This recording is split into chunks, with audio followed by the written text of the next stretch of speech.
The barista misspelled Tessa Porter's name again, but she barely noticed because a 4-year-old girl with chocolate-covered fingers was trying to hide behind her legs in the crowded coffee shop. "Excuse me, sweetie, are you okay?" Tessa crouched down, setting her laptop bag on the floor. The little girl had enormous brown eyes that were currently brimming with tears, and her lower lip trembled as she peeked out at the crowd. "I can't find my daddy," the child whispered, her voice breaking on the last word.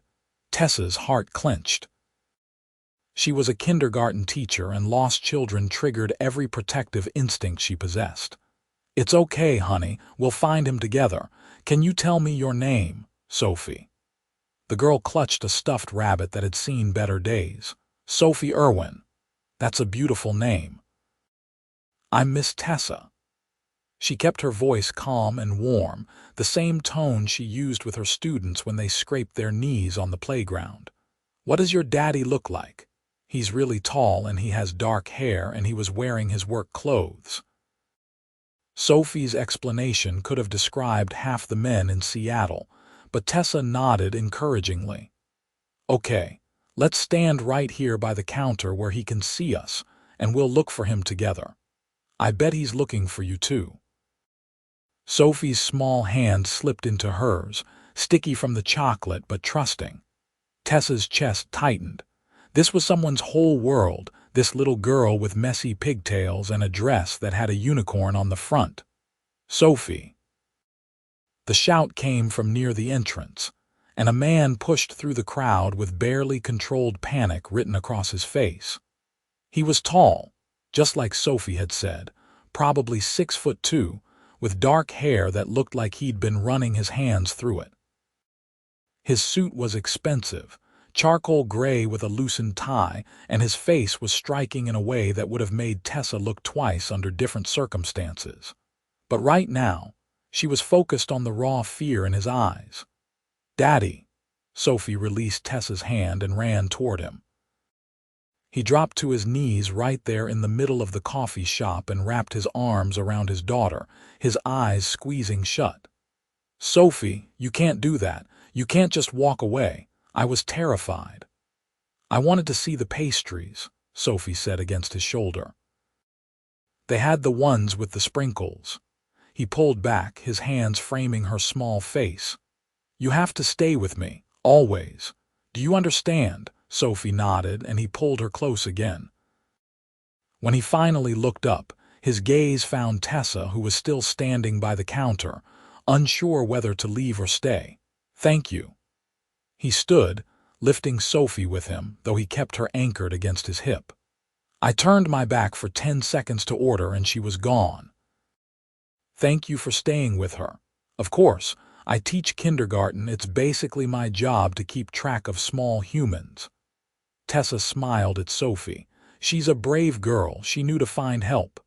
"I found Miss Tessa," Sophie announced proudly. "She has a nice voice." The man's expression softened as he looked at his daughter, and Tessa saw something shift in his face.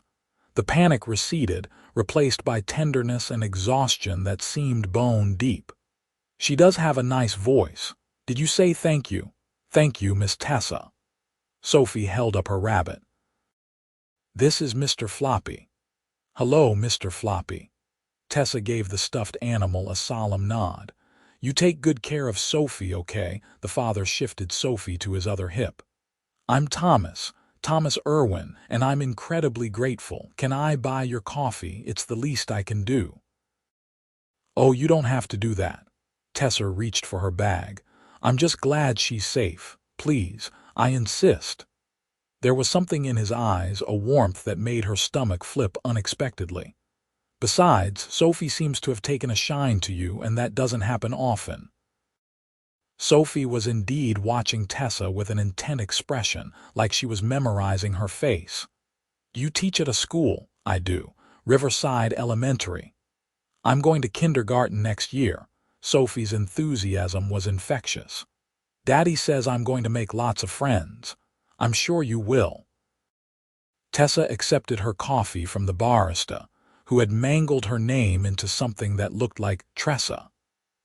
Thomas ordered another coffee and insisted on adding a pastry to Tessa's order, the kind with the sprinkles that Sophie had wanted to see.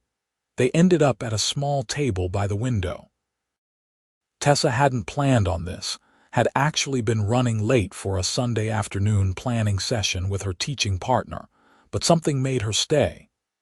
Maybe it was the way Sophie kept glancing at her like she was afraid Tessa would disappear. Maybe it was the grateful smile Thomas gave her when Sophie finally relaxed and started eating her own pastry. "So you teach kindergarten," Thomas said, cradling his coffee cup. "That must take incredible patience. It takes energy more than anything." 5-year-olds have more enthusiasm than a stadium full of people at a rock concert. Tessa broke off a piece of her pastry. "But I love it. They're at that age where everything is exciting and new. The world hasn't dulled any of their shine yet." Thomas watched her with an expression she couldn't quite read. "That's a beautiful way to put it." Sophie had chocolate on her nose now, and Thomas reached over with a napkin to wipe it away with practiced ease. The gesture was so natural, so tender, that Tessa felt something warm bloom in her chest. "Is it just the two of you?" The question slipped out before she could stop it, and she immediately regretted it. "I'm sorry, that's too personal." "No, it's okay." Thomas's jaw tightened briefly. "Yes, it's just us. Her mother passed away 2 years ago. I'm so sorry." Tessa's hand moved instinctively toward his across the table, but she stopped herself. They were strangers. She had no right to comfort him, even if she wanted to. "Thank you." He cleared his throat. "It's been an adjustment, but we're managing. Aren't we, Sophie?" Sophie nodded, but there was something sad in her eyes that no 4-year-old should carry. "Daddy works a lot, but he always comes home for dinner. That's important." Tessa smiled at her. "My dad always made time for dinner too, even when he was busy." They talked for another 20 minutes. Tessa learned that Thomas owned a commercial real estate development company, that he'd built it from the ground up over the past decade, and that he was constantly trying to balance his work with being present for Sophie. He learned that Tessa had wanted to be a teacher since she was Sophie's age, that she lived in a small apartment in Capitol Hill with a cat named Butterscotch, and that she spent her summers volunteering at literacy programs for underprivileged kids. When Tessa finally glanced at her phone and realized she was now genuinely late, she stood reluctantly. "I really do have to go, but it was lovely meeting both of you. Will we see you again?" Sophie's question was so hopeful that Tessa's heart squeezed. Maybe. Tessa didn't want to make promises she couldn't keep. Seattle's a big city, but you never know. Thomas stood too, and for a moment he looked like he wanted to say something, but then he just extended his hand. "Thank you again, for everything." His handshake was firm and warm, and Tessa felt the contact all the way up her arm. "Take care of each other." She left the coffee shop with the strange feeling that something significant had just happened, though she couldn't explain what. It was just a lost child and a grateful father. Nothing more. Except she found herself thinking about them as she drove to the school. About the way Thomas had held Sophie like she was the most precious thing in the world. About the sadness that lingered in both their eyes despite their smiles.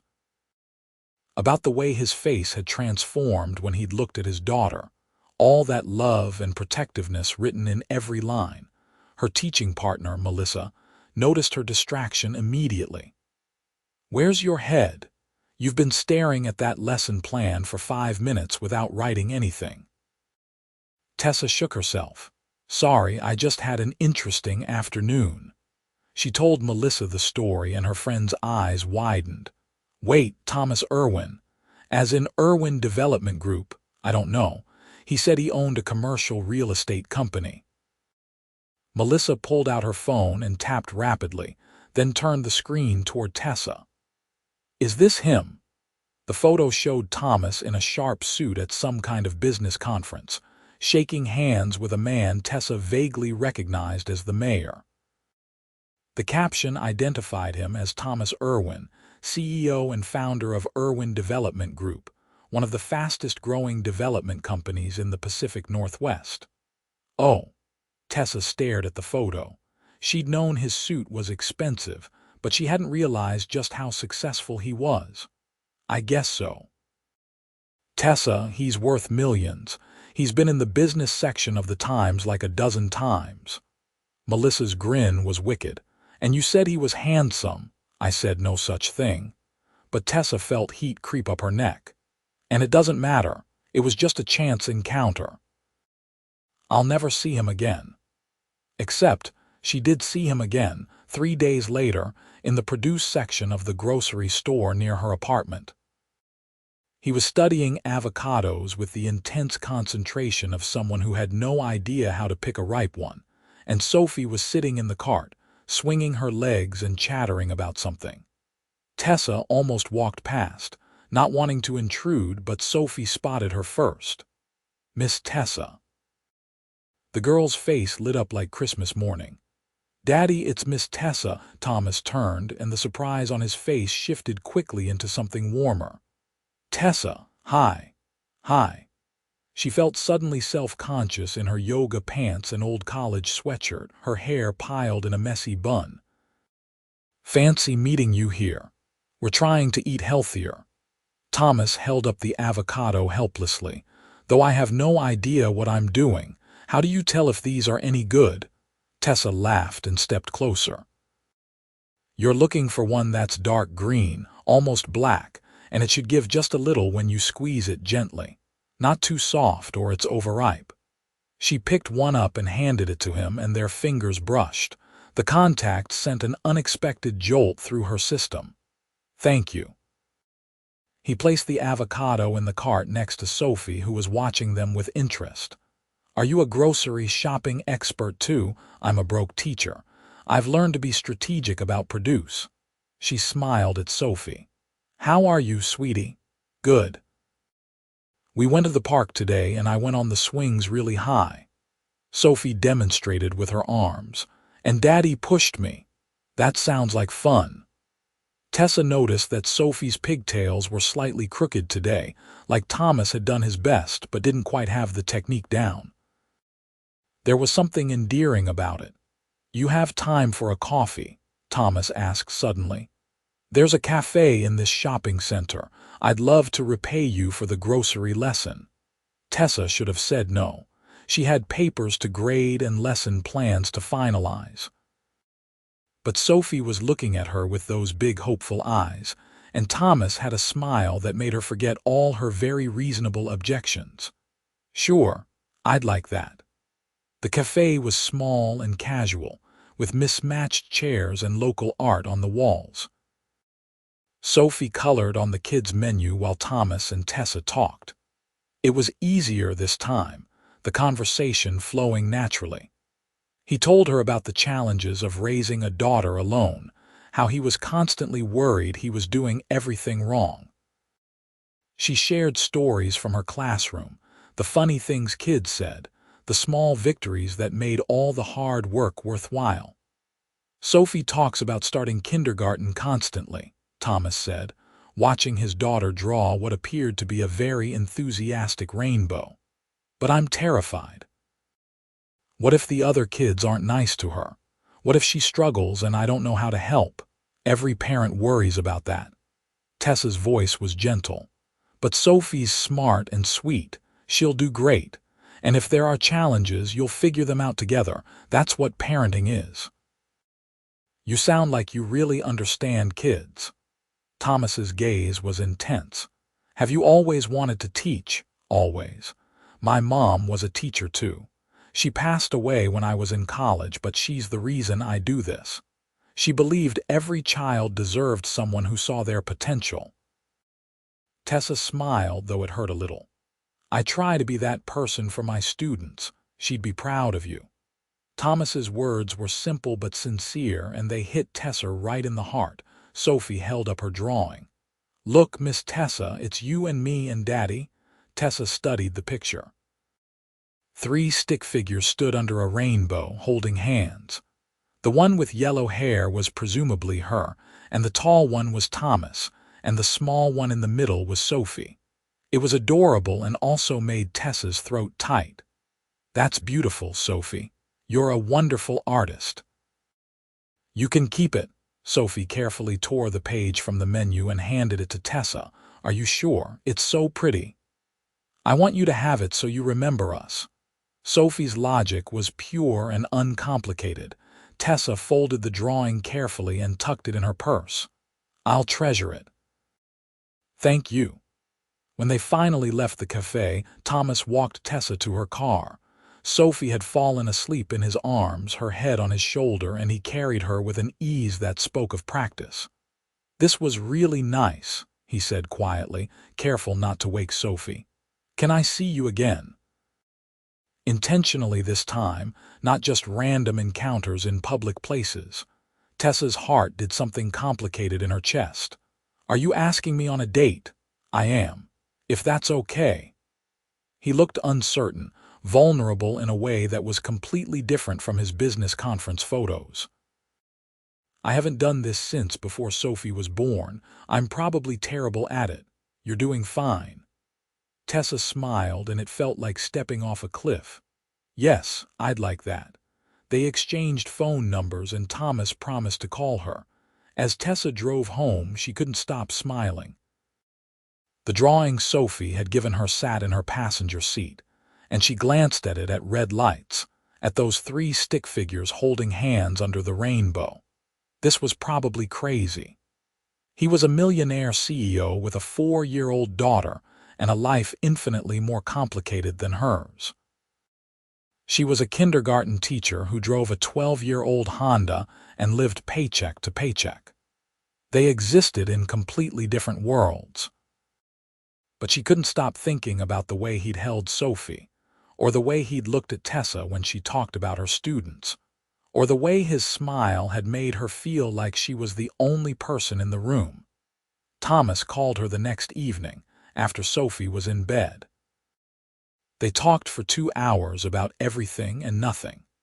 He told her about growing up poor in a small town in Oregon, about putting himself through college working 3 jobs, about the gamble he'd taken starting his own company and how it had almost bankrupted him twice before finally succeeding. She told him about her family, her 2 older brothers who were both engineers and couldn't understand why she'd chosen teaching, her dad who still worried about her living alone in the city. "You're different from anyone I've met," Thomas said, and she could hear the smile in his voice. "You're kind, really genuinely kind, that's rare. You're kind too. The way you are with Sophie, it's beautiful. She's my whole world." His voice grew softer. "After Lisa died, Sophie was the only thing that kept me going. I had to be okay for her, so I forced myself to be okay." "Does that make sense?" "Perfect sense." Tessa pulled her knees to her chest, curled up on her couch with Butterscotch purring beside her. "You're a good dad, Thomas." "I'm trying. God, I'm trying so hard." The vulnerability in his voice made her chest ache. "Some days I feel like I'm just barely keeping it together. And then Sophie will say something sweet or do something funny, and I remember why I keep going." They made plans for dinner that Saturday. Thomas insisted on picking her up, even though Tessa offered to meet him at the restaurant. When Saturday arrived, she changed outfits 4 times before settling on a simple navy dress that Melissa had once told her made her eyes look incredible. Thomas showed up at her door in dark jeans and a button-down shirt with the sleeves rolled up, and he looked so handsome that Tessa momentarily forgot how to speak. He held flowers, which was so sweetly old-fashioned that she felt her heart melt a little. "You look beautiful," he said, and the way he looked at her made her feel like it was true. "Thank you. You look pretty great yourself." She took the flowers and found a vase, hyper-aware of him standing in her small living room, probably taking in the second-hand furniture and the walls covered in children's artwork from her students. "Your place is nice." He was studying a particularly colorful painting of what might have been a dragon or possibly a dog. You keep all their artwork, not all of it, but the ones that are special, yes, or the ones they make specifically for me. She set the vase on her kitchen counter. They put so much heart into their art. It feels wrong not to honor that. Thomas smiled at her, and it was soft and wondering. My company manages buildings worth millions of dollars, and I'm pretty sure what you do is more important. Dinner was at a small Italian restaurant that clearly wasn't trying to impress anyone with its decor, but had amazing food. They shared a bottle of wine and talked until the waiter started giving them pointed looks because they were the last table left. Thomas told her about the building project he was working on, a mixed-use development that would include affordable housing units. Everyone told me I was crazy to include them, that it would hurt the property values of the rest of the building, but I grew up in poverty. I know what it's like to need a safe place to live and not be able to afford it. If I can't use my success to help people, what's the point? Tessa reached across the table and took his hand. That's amazing. Really amazing. He turned his hand to lace their fingers together. I want Sophie to grow up knowing that we have a responsibility to help others. That money isn't just about having nice things. It's about making a difference. They talked about Lisa too. Thomas spoke about her with love, but without the raw grief that had probably consumed him right after her death. He told Tessa about how they'd met in college, how Lisa had been studying architecture and had encouraged him to take the risk of starting his own company, how she'd been 6 months pregnant with Sophie when he'd finally landed his first major contract. She made me brave, Thomas said. I was always scared of failing, of not being enough, but she believed in me so completely that I started to believe in myself. She sounds wonderful. Tessa squeezed his hand. She was, and she'd like you. Thomas's smile was bittersweet. She would have loved how good you are with Sophie. That was always the most important thing to her, finding good people to have in Sophie's life. The evening ended with Thomas walking Tessa to her apartment door. They stood in the hallway and the air felt charged with possibility. I had a really wonderful time, Tessa said. Thank you. Thank you for saying yes. Thomas reached up and tucked a strand of hair behind her ear, and the gentle touch sent shivers down her spine. Can I take you out again? I'd really like that. He leaned in slowly, giving her plenty of time to pull away, and kissed her softly. It was sweet and careful, the kiss of someone who hadn't done this in a long time and wanted to get it right. When he pulled back, Tessa felt dizzy. Good night, Tessa. Good night. She went inside and leaned against the closed door, touching her lips and smiling like a teenager. Butterscotch meowed at her judgmentally, but Tessa didn't care. She felt like she was glowing. Over the next few weeks, she saw Thomas regularly. Sometimes they went out, just the two of them, grabbing dinner or seeing a movie or walking through the Seattle Art Museum. But increasingly, their dates included Sophie. Thomas was careful about it, not wanting to confuse his daughter, but Sophie had asked about Tessa repeatedly, and it felt natural to include her. They went to the zoo on a sunny Sunday afternoon. Sophie held Tessa's hand as they walked from exhibit to exhibit, chattering excitedly about the animals. When they reached the elephant enclosure, Sophie turned to Tessa with a serious expression. Miss Tessa, you like my daddy? Thomas, who had been reading the information placard, froze. Tessa crouched down to Sophie's level. I like him very much. Is that okay with you? Sophie considered this carefully. Will you be my daddy's girlfriend? Sophie, Thomas said, his voice strained with embarrassment. You can't just ask people that. Why not? Sophie looked genuinely confused. Tessa laughed, and the sound seemed to ease some of Thomas's tension. Your dad and I are figuring things out, sweetie, but I really like spending time with both of you. Okay. Sophie seemed satisfied with this answer and turned back to the elephants. Look, that baby one is playing in the water."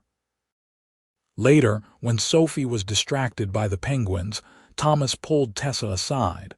"I'm sorry about that. She's very direct. It's fine. I think it's sweet that she cares about your happiness." Tessa watched Sophie press her face against the glass, giggling at the swimming penguins. "She's an amazing kid, Thomas. She really likes you. She talks about you constantly." He slipped his arm around Tessa's waist and she leaned into him. "I really like you too, for the record, in case that wasn't clear." "It's pretty clear." She smiled up at him. "I really like you too." They were standing there, wrapped up in each other, when Sophie came running back. "Can we see the giraffes next, please?" "Absolutely." Thomas scooped her up, making her squeal with delight. "Lead the way, princess." Tessa watched them together and felt something settle in her chest. This was what she wanted. Not the money or the status, but this. A man who loved his daughter so completely and was working so hard to build a good life for her. A little girl who was smart and funny and sweet. A chance at building something real. That night, after Thomas dropped her off, Melissa called demanding details. Tessa had been texting her updates, but her friend wanted the full story. "So you're dating a millionaire," Melissa said. "How does that feel?" "Weird. Good weird, but weird." Tessa flopped onto her couch. "He's not what I expected. He's kind and down to earth, and he's such a good dad. But there are moments when I remember that his life is so different from mine, and I wonder if this can actually work. Does he make you feel like you're not enough?" "No, never. If anything, he acts like I'm the impressive one." Tessa traced patterns on her jeans. "But I see his house, Melissa. I've been inside it. It's enormous and perfect, and he has a housekeeper and a nanny he calls when he's working late. And I live in an apartment where the heat is temperamental and I have to budget carefully to afford my car payment. But he knows that, right? And he's still pursuing you." "I know. You're right," Tessa sighed. "I'm overthinking this. You're scared because you're falling for him. And probably for Sophie too." Melissa's voice was gentle. "That's normal. Just don't let fear mess up something good." Tessa knew her friend was right. She was falling for Thomas, and she was falling for Sophie, and it terrified her. Because if this didn't work out, if something went wrong, she wouldn't just lose him. She'd lose both of them. But she couldn't seem to protect her heart, no matter how much her rational brain suggested she should be more careful. When Thomas smiled at her, she forgot about being cautious. When Sophie held her hand, she forgot about protecting herself. She was diving in head first, and all she could do was hope she wouldn't drown. 2 months into their relationship, Thomas invited her to Sophie's 5th birthday party. It was being held at his house, and there would be other parents there, other kids from Sophie's preschool. Tessa knew this was significant, introducing her to his social circle, letting people see them together. She spent an embarrassing amount of time picking out Sophie's gift, finally settling on a set of art supplies and a beautiful illustrated book about a girl who befriends a dragon. When she arrived at Thomas's house in Mercer Island, the party was already in full swing. Children ran through the enormous backyard, which had been decorated with balloons and streamers, and there was a bounce house and a face painting station. Thomas found her immediately, greeting her with a kiss that felt natural and right. "I'm so glad you're here. This is quite a party." Tessa looked around at the elaborate setup. Sophie must be thrilled. She's been excited for weeks. Come on, she's been watching for you. Sophie was indeed thrilled to see her, launching herself at Tessa with the gift-wrapped present in hand. "Miss Tessa, you came." "Of course I came." "Happy birthday, sweetie." Tessa handed over the gift and Sophie ripped into it with enthusiasm. "Oh wow, look, Daddy, it's art stuff, and a book." Sophie clutched the dragon book to her chest. "Will you read it to me later? I'd love to." The party was wonderful and chaotic in the way only children's parties could be. Tessa found herself helping with face painting and serving cake and refereeing minor disputes over whose turn it was on the bounce house. She fit into the rhythm of it easily, and she noticed several parents watching her with curiosity. One woman, a perfectly put-together blonde in designer activewear, approached her near the end of the party. "You must be Tessa. I'm Jennifer. My daughter Chloe is in preschool with Sophie." "Nice to meet you. Thomas has mentioned you." Jennifer's smile was friendly but assessing. "It's wonderful that he's dating again. We were all worried about him after Lisa died. He threw himself into work and barely came up for air. Sophie seems to have helped him find balance." Tessa wasn't sure what to make of Jennifer's intensity. "She's a sweet child. It must be hard for her without a mother, though." Jennifer's gaze was sharp. "It's good that Thomas found someone who relates to children. That must make things easier." Tessa felt the subtle dig, the implication that she was just convenient, a stand-in mother figure. But before she could respond, Thomas appeared at her side, his hand settling on the small of her back. "Jennifer, thanks for coming. Chloe seemed to have a great time." His tone was polite but dismissive, and Jennifer took the hint, making her excuses and leaving. "Sorry about her," Thomas murmured once Jennifer was gone. "She's been trying to set me up with her divorced sister for 6 months. I think she's annoyed that I'm not interested." Ah. That explained the edge in Jennifer's comments. "Well, her loss." Thomas grinned and kissed her temple. "Definitely my gain." After most of the guests had left and Sophie was occupied showing her presents to her remaining friends, Thomas pulled Tessa into his study. The room was lined with books and had floor-to-ceiling windows that overlooked the lake. It was beautiful and intimate, and Tessa felt her heart rate pick up. "I wanted to give you something," Thomas said. He pulled a small box from his desk drawer and Tessa's breath caught. But when he opened it, she saw a key, not a ring. "It's a key to the house," he said, watching her carefully. "I want you to be able to come and go. I want you to feel like you belong here." "Thomas." Tessa's voice was barely a whisper. "That's huge. I know, but I'm sure about this. About you." He took her hands. "I'm falling in love with you, Tessa. I think I started falling the day you helped Sophie in the coffee shop, and Sophie adores you. She's happier than I've seen her in years. I'm falling in love with you too." The words came easily, naturally. "Both of you." He kissed her then, deep and slow, pouring everything he felt into it. When they finally broke apart, they were both breathless. "Will you keep the key?" "Yes." Tessa closed her fingers around it. "Yes, I will." That night, after the party was cleaned up and Sophie was in bed, Thomas asked Tessa to stay. They curled up together on his couch, watching the lights shimmer on the lake, and talked about the future in vague, hopeful terms. It felt right, being there with him in his space, building something together. Over the next few months, Tessa started spending more time at Thomas's house. She'd come over after work, and Sophie would run to greet her, talking about her day at preschool. They'd have dinner together, the three of them, and Tessa would help Sophie with her bath and read her bedtime stories.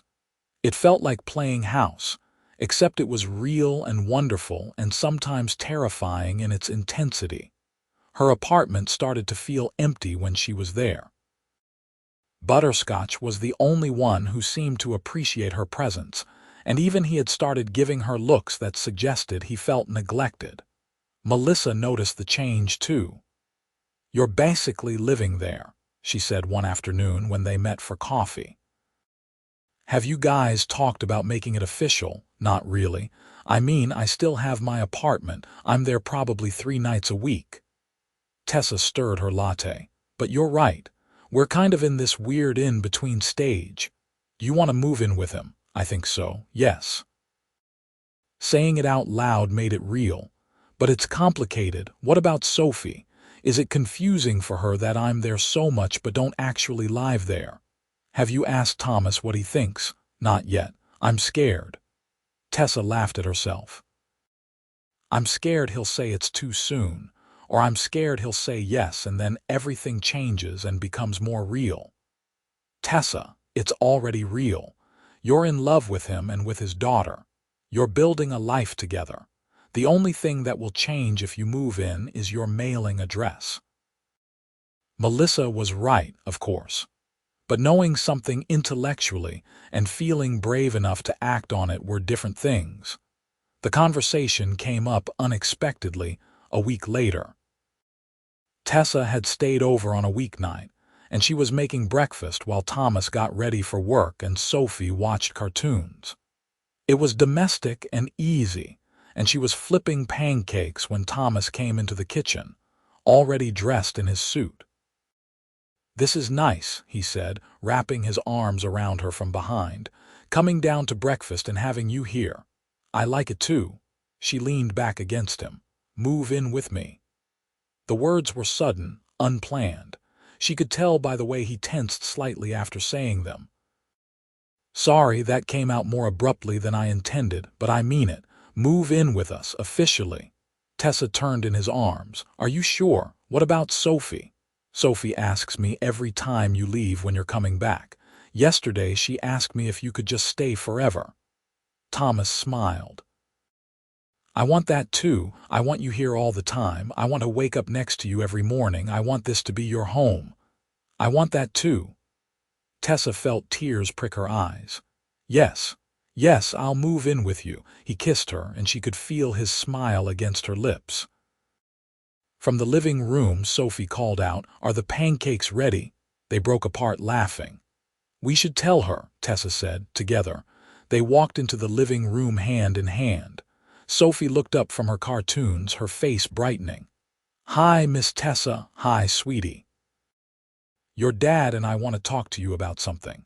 Sophie muted the TV, giving them her full attention with the seriousness only a 5-year-old could muster. Thomas crouched down. "How would you feel if Miss Tessa came to live with us? Like all the time?" Sophie's eyes went wide. "Really?" "She'd be here every day." "Every day," Tessa confirmed. "If that's okay with you." Sophie launched herself off the couch and wrapped her arms around Tessa's legs. "Yes, yes, yes, yes." Tessa looked at Thomas over Sophie's head, and the love she saw in his eyes made her feel like she could float. This was her family now. This little girl who had chocolate on her face more often than not, and this man who looked at her like she hung the moon. This was everything she'd ever wanted, wrapped up in a package she never could have imagined. Moving in was a process. Tessa's apartment was small, but she'd accumulated a lot of things over the years. Thomas insisted on hiring movers, which made the physical process easier, but there was still the emotional weight of leaving a place she'd lived for 5 years. Her dad came to help with the final pack-up. He'd met Thomas twice now and seemed cautiously approving. "He treats you well?" her dad asked as they boxed up her books. "He treats me wonderfully, like I'm the best thing that ever happened to him." "And the little girl, Sophie's amazing dad. She's sweet and funny and she's been through so much. I love her." Tessa's voice cracked slightly. "Is it crazy that I love her? I've only known her for 6 months." Her dad pulled her into a hug. "Your mom loved her students after knowing them for 5 minutes. You have her heart. If you love this little girl, then she's lucky to have you. And if this man makes you happy and treats you like you deserve, then I'm happy for you. I miss Mom." The admission came out muffled against his shoulder. "I wish she could meet them. She'd be proud of you. She'd love that you found someone who values what you do, who doesn't try to make you smaller to fit into his life." He pulled back and gripped her shoulders. "You're glowing, Tessa. That's all I need to know." The first night in Thomas's house as an official resident felt surreal. Her clothes were in the closet next to his expensive suits. Her books were on the shelves in the study. Her pictures were on the walls. It was strange and wonderful and a little overwhelming. Sophie insisted that Tessa tuck her in that night.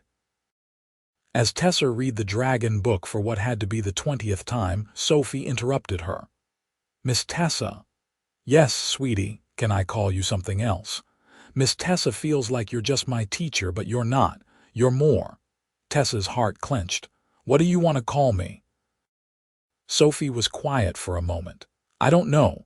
You're not my mommy. I had a mommy and she's in heaven with the angels, but you're like a mommy now.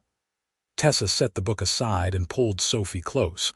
You can call me whatever feels right to you. There's no rush to figure it out. Okay. Sophie nestled against her. I'm really glad you live here now. Me too, baby. Me too. Thomas was waiting in their bedroom when Tessa finally emerged from Sophie's room. He pulled her into his arms immediately.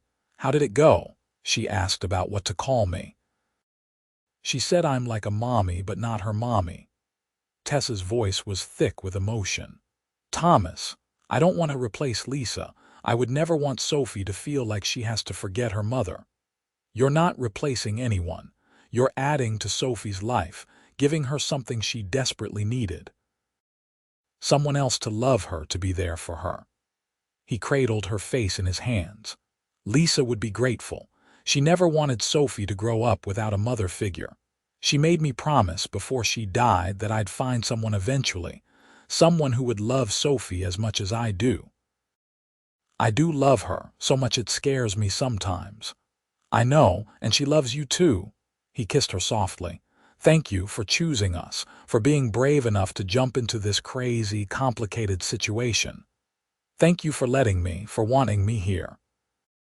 They fell asleep tangled together, and Tessa felt more at home than she ever had in her adult life. The school year ended, and summer stretched before them with possibility.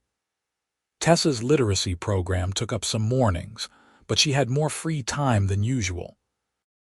Thomas tried to take more time off, rearranging his schedule so he could be home for dinner every night and take Fridays off completely.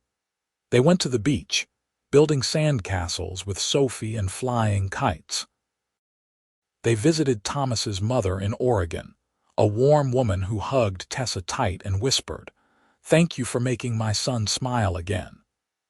They had lazy Sundays where they didn't leave the house, just spent the day together playing games and watching movies. Sophie started calling Tessa Mama randomly one day in July, and the name stuck. It was perfect, acknowledging both who Tessa was and who Sophie's mother had been. When Sophie said it, Tessa's heart swelled to the point of pain. In August, Thomas proposed. It wasn't a grand gesture with photographers and crowds.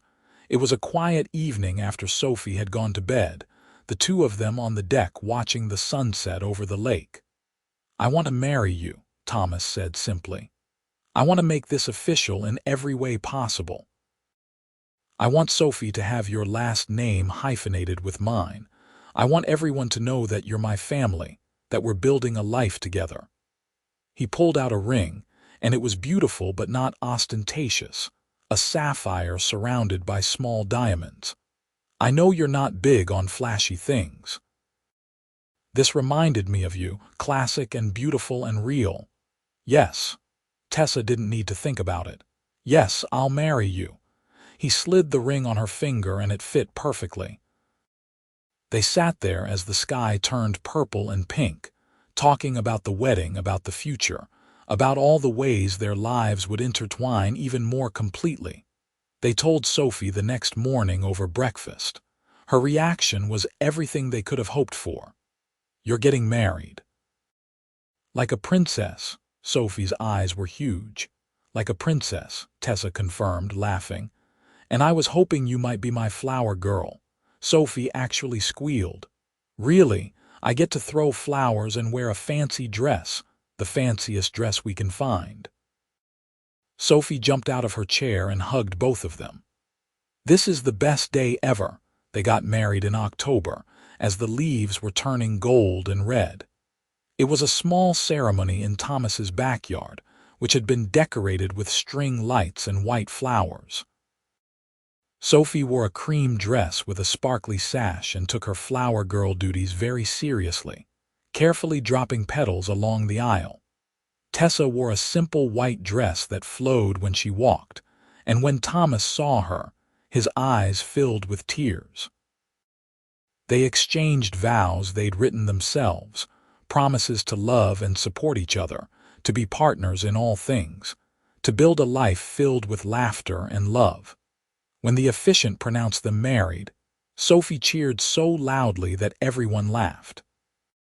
Thomas kissed Tessa, and she felt like her heart might burst with happiness. At the reception, Thomas gave a speech that made half the guests cry. He talked about the day in the coffee shop when Tessa had helped Sophie, about how he'd been drawn to her kindness immediately, about how she'd brought light back into their lives. "I never expected to fall in love again," he said, his hand clasped tightly with Tessa's. But Tessa made it impossible not to.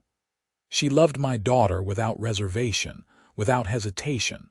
She saw us at our messiest and most complicated and decided we were worth it. I promised to spend the rest of my life making sure she never regrets that decision. Tessa's dad gave a speech too, talking about how proud he was of her, how much her mother would have loved Thomas and Sophie. "My daughter has the biggest heart of anyone I know," he said. "She gives everything to her students, to her family, to everyone she meets. Thomas, you're a lucky man. Sophie, you're a lucky girl, but I think they know that already." They danced under the string lights as the evening turned to night. Sophie fell asleep on Melissa's lap around 9, exhausted from excitement. Tessa and Thomas danced slowly, wrapped up in each other as their friends and family celebrated around them. "Happy," Thomas murmured against her hair, "incredibly." She looked up at him. "I love you, both of you, so much. We love you too, more than I can ever express." They honeymooned in Hawaii for a week, leaving Sophie with Thomas's mother. It was strange being without her, and they called every night to hear about her day. But it was also wonderful to have time just for them, to be newlyweds without the responsibilities of parenting hanging over them. They came back tanned and relaxed, and Sophie tackled them at the airport with enthusiasm. "I missed you so much. Grandma let me stay up late and we made cookies and watched movies." "Sounds like you had a good time," Tessa said, holding her tight. "I did, but I like it better when you're home." "Both of you." Sophie looked between them. "We're a real family now, right? We were a real family before," Thomas said. "But yes, now it's official." Life settled into a new rhythm. Tessa taught her kindergarten class during the day, pouring her heart into her students the way she always had. But now she came home to a family, to Sophie's excited greetings and Thomas's warm kisses, to dinner conversations and bedtime stories and lazy Sunday mornings. Sophie thrived. She started kindergarten at Riverside Elementary, though not in Tessa's class. They decided it would be better for her to have a different teacher, to establish her own identity separate from being Tessa's daughter. But Tessa saw her at lunch and recess, watched her make friends and grow more confident every day. Thomas's business continued to grow, but he was careful about balance now. He rarely worked late, and he never missed important events. When Sophie had her first school play, he was in the front row with Tessa, videoing every second. When she lost her first tooth, they made a big deal of it, with the tooth fairy leaving not just money but a special note about how proud she was of Sophie. A year after they got married, Tessa realized she was late. She took a pregnancy test in the bathroom at school during her lunch break, her hands shaking as she waited for the results. When it came back positive, she stared at it in shock and joy and terror. She told Thomas that night after Sophie was asleep. She'd been nervous about how he'd react, worried that he might feel like one child was enough, but she should have known better. His face transformed when she told him, joy radiating from every feature. "Really? We're having a baby. We're having a baby." She laughed, giddy with relief and happiness. "Are you happy?" Happy doesn't cover it. He pulled her close, his hand already moving protectively to her still flat stomach. "This is incredible. Sophie's going to be thrilled." They told Sophie a few weeks later after the first doctor's appointment confirmed everything was progressing well. She was 6 now, old enough to understand what it meant. "I'm going to be a big sister." Sophie's face lit up. "Really and truly, really and truly." Tessa pulled her onto her lap. "The baby will be here in about 7 months. What do you think?" "I think it's the best news ever." Sophie threw her arms around Tessa's neck. "I'm going to teach them everything. How to color and how to play and how to be brave when there's thunder." Thomas caught Tessa's eye over Sophie's head, and the love there made her breath catch. This was her life now. This beautiful, complicated, perfect life. The pregnancy was smooth, though Tessa felt enormous by the end. Sophie talked to her belly every night, telling the baby about her day and making promises about all the things they'd do together. Thomas was attentive to the point of being overprotective, constantly worried about whether Tessa was comfortable or needed anything. "I'm fine," she kept telling him.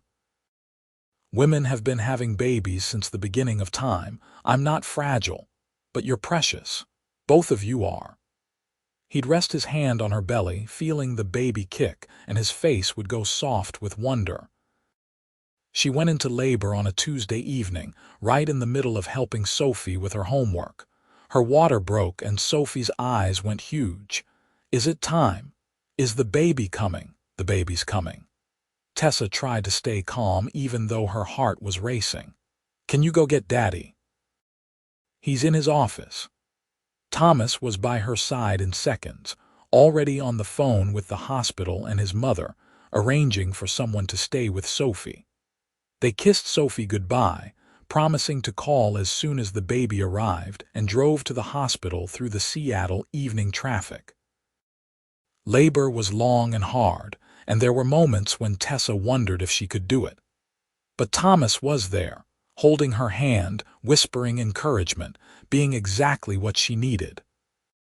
When their son finally arrived at 3 in the morning, pink and screaming and perfect, Tessa cried from exhaustion and joy. "He's beautiful," Thomas said, his voice thick with emotion. "You're amazing. Look what you did." They named him Dylan Thomas Porter Irwin, and he had Thomas's dark hair and what appeared to be Tessa's nose. He was tiny and perfect, and Tessa fell in love instantly. Sophie met her brother later that day, approaching the hospital bed cautiously. "He's so small." "You were this small once," Thomas said, lifting her so she could see better. "Can I hold him?" Sophie's voice was hushed, awed.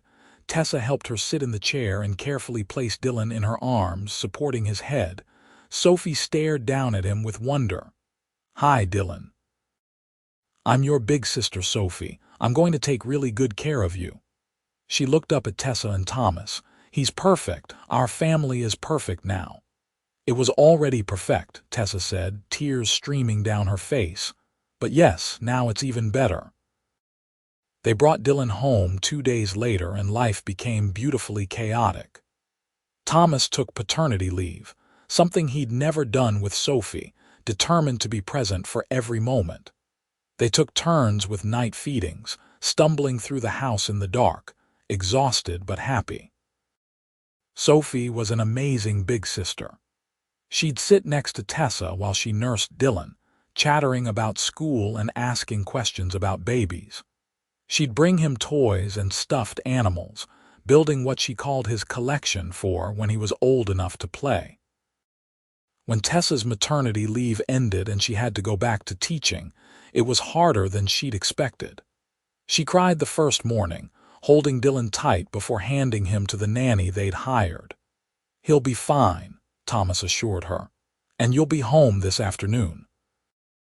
"You're a wonderful mother, Tessa, but you're also a wonderful teacher. Those kids need you too." He was right. Walking into her classroom, seeing her new kindergartners with their nervous faces and oversized backpacks, reminded her why she did this. She could be both things, mother and teacher. She could love her own children fiercely while also giving her students the care and attention they deserved. Life found a new balance. Tessa taught during the day and came home to her family. Sophie was in second grade now, reading chapter books and playing soccer. Dylan grew from a tiny infant to a chubby baby who smiled at everyone and laughed at Sophie's silly faces. On their third wedding anniversary, Thomas surprised Tessa with a weekend away, just the two of them. His mother came to stay with the kids, and they drove to a bed and breakfast on the coast. They walked on the beach, bundled up against the October wind, holding hands and talking about everything and nothing. That night, over dinner at a small restaurant overlooking the ocean, Thomas took her hand. "I want you to know something," he said. "That day in the coffee shop when Sophie got lost and you helped her, that was the luckiest day of my life. Well, second luckiest. The luckiest was when you agreed to marry me. I'm pretty sure I'm the lucky one." Tessa squeezed his hand. "You gave me a family, a life I didn't even know I wanted. You and Sophie and Dylan, you're everything. You gave us that too. Sophie was so sad before you came into our lives. She smiled, but it never reached her eyes, and I was just going through the motions, trying to survive each day. You brought joy back. You made us whole again." They celebrated by ordering dessert and talking about the future. About Sophie starting middle school eventually, about Dylan's first words and first steps, about maybe having another baby in a few years if they decided they wanted to. "Whatever happens, we'll do it together," Thomas said. "That's all I know for sure. As long as I have you, everything else will work out." "Always together," Tessa agreed.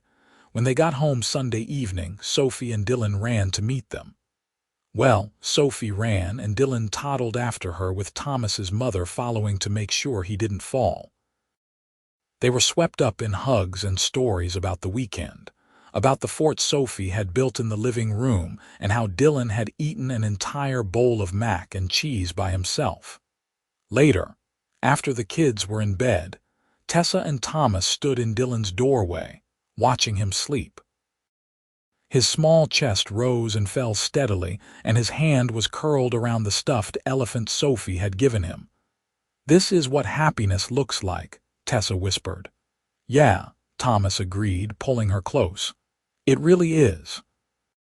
Years passed in a blur of school plays and soccer games, of birthday parties and family vacations.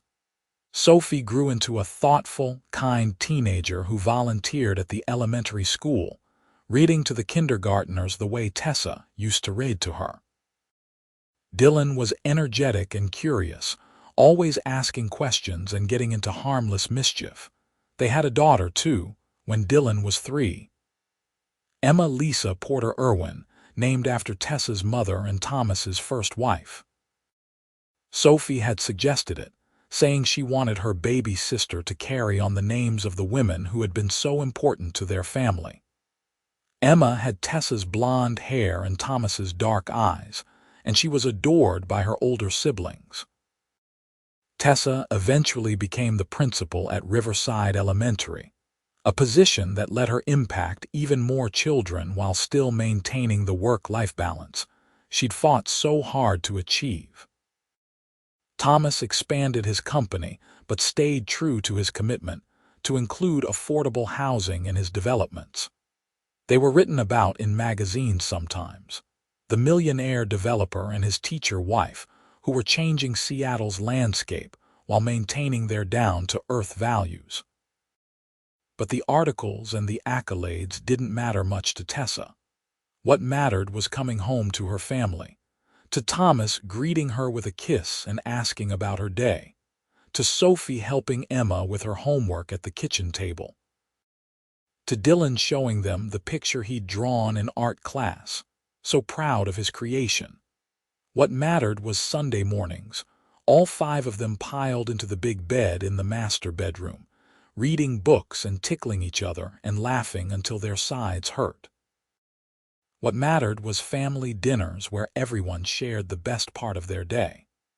What mattered was the way Thomas still looked at her like she was the most beautiful woman in the world, even when she was covered in baby spit up or had marker on her shirt from her students. One evening, when Emma was 5 and Sophie was preparing to leave for college, Tessa found the drawing Sophie had given her all those years ago in the coffee shop. It was tucked in her jewelry box, carefully preserved, 3 stick figures holding hands under a rainbow. She showed it to Thomas that night. "Remember this?" He studied it, and she saw recognition dawn in his eyes. "Sophie drew this the day we met you. She drew our family before we were a family." Tessa traced the figures with her finger. "She saw it before we did. Smart kid." Thomas pulled her close. "I'm glad she got lost in that coffee shop. I'm glad you were kind to a scared little girl. I'm glad you took a chance on us. Best decision I ever made."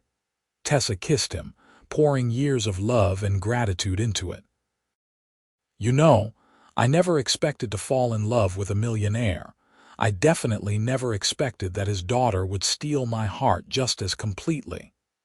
And I never expected a kindergarten teacher in yoga pants to completely change my life." Thomas grinned. "But I'm so grateful you did." From downstairs, they heard Emma calling for help with something and Dylan arguing with her about whose turn it was on the video game console. Sophie's voice rose above the chaos, mediating with the patience of an older sister who'd had years of practice. "Should we go referee?" Tessa asked. "Probably." But Thomas didn't move, just held her there for another moment. "I love you. I love this life we built. I love our crazy, loud, wonderful family. I love you too. All of it, all of you, always." They went downstairs together, hand in hand, ready to dive back into the beautiful chaos of their lives. The life Tessa had never imagined but couldn't picture living without now. The life that had started with a lost little girl in a coffee shop and had grown into something more wonderful than she could have dreamed. Sophie was leaving for Stanford in 2 weeks, and Tessa was trying not to think about how quiet the house would be without her. But tonight they were all together, and that was what mattered. They settled the argument between Emma and Dylan, made popcorn for a movie night, and piled onto the sectional couch that barely fit them all now that the kids were bigger. As the movie played, Tessa looked around at her family. Thomas's arm was around her shoulders. Emma was curled against her side. Dylan had his head on Thomas's lap. And Sophie was stretched out on the other end, her feet in Tessa's lap the way they'd been since she was small. This was everything. This was the life she'd always wanted without knowing exactly what it would look like. She'd thought happiness was being a good teacher, making a difference in her students' lives, and that was still true. But this, having a family who loved her unconditionally, who made every day an adventure, who had chosen her just as much as she'd chosen them, this was the deepest kind of happiness. "What are you thinking about?" Thomas whispered, noticing her expression. "Just how lucky I am. How much I love all of you." "We're the lucky ones, Tessa Mama," Sophie said without looking away from the screen, using the name she'd never quite outgrown. "You made us a family again." "We made each other a family," Tessa corrected softly. "All of us together." And it was true. They'd each brought something essential to this family they'd built. Thomas with his strength and devotion. Sophie with her resilience and huge heart. Dylan with his joy and curiosity. Emma with her sweetness and spark. And Tessa with her love, freely given and returned tenfold. Years from now, when the kids had families of their own, Tessa knew she'd look back on these moments as the best of her life. Not because they were perfect or easy, but because they were real. Because she'd been brave enough to help a lost little girl in a coffee shop, and that small act of kindness had led her here, to a love story she'd never expected but would treasure forever. The movie played on, and outside the windows, the Seattle lights twinkled against the darkening sky. Inside, The Porter-Irwin family was exactly where they belonged together, wrapped up in the kind of love that transforms lives and creates legacies. The kind of love that starts with a single moment of connection and grows into something beautiful and lasting. And Tessa, who had once worried she'd never find this kind of happiness, now knew that sometimes the best things in life come from the most unexpected places. Sometimes they come from being exactly who you are, exactly when someone needs you to be. Sometimes they come from taking a chance on a millionaire single dad and his daughter, and discovering that they need you just as much as you need them. Sometimes, the greatest love stories start with the simplest acts of kindness and grow into forever,